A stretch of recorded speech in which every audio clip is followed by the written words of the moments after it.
प्रकाश chapter में आज हम कुछ महत्वपूर्ण नियमों को देखेंगे और जानकारी लेंगे।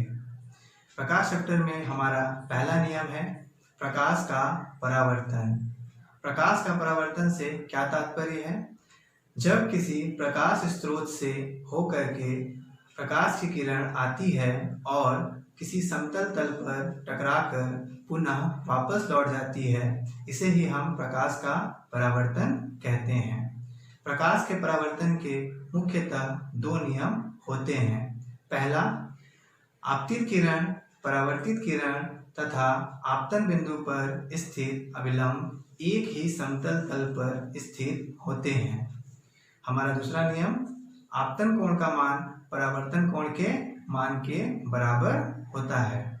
जैसा कि पीछे आप ब्लैक बोर्ड पर देख रहे होंगे कि मैंने प्रकाश के परावर्तन के नियम भी लिखे हैं, तो आइए हम इसे चित्र के द्वारा समझने का प्रयास करते हैं।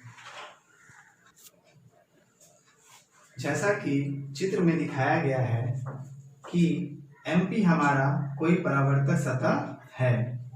प्रकाश स्रोत जैसे कि सूर्य से कोई किरण आकर के परावर्तक सतह पर टकराती है, तो जो किरण परावर्तक तल पर आकर के टकराती है इसे ही हम आपतित किरण कहते हैं, और परावर्तक सतह से टकराकर पुनः वापस लौट जाती है, इसे हम परावर्तित किरण कहते हैं। अभिलंब किसे कहा जाता है? आपतित किरण और परावर्तित किरण के बीच स्थित सरल रेखा को हम अभिलंब कहते हैं। चित्र में AO हमारा आपतित किरण है, OB हमारा परावर्तित किरण है और NO अभिलंब है। MN MP हमारा परावर्तक सतह है।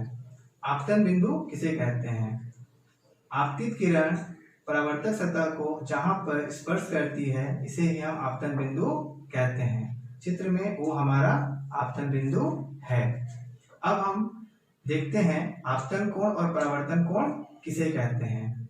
आपतित किरण और अभिलंब के बीच जो कोण बनता है, चित्र में हम इसे कोण I के जरिए दिखला रहे हैं। तो यहाँ पर जो कोण I बन रहा है यही हमारा आपतन कोण है। परावर्तन कोण किसे कहते हैं?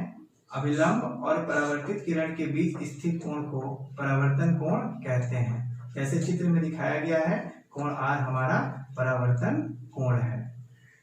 अब पहले नियम के अनुसार मैंने क्या कहा कि आपतित किरण, परावर्तित किरण तथा आपतन बिंदु पर स्थित अभिलंब एक ही समतल तल पर स्थित होते हैं।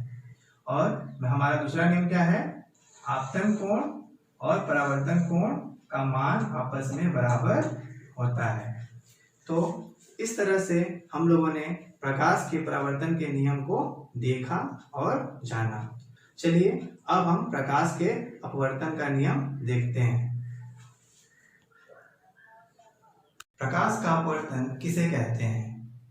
जब प्रकाश की किरणें किसी एक माध्यम से होकर दूसरे माध्यम में प्रवेश करती है तो वह अभिलंब के नजदीक या फिर अभिलंब से दूर चली जाती है।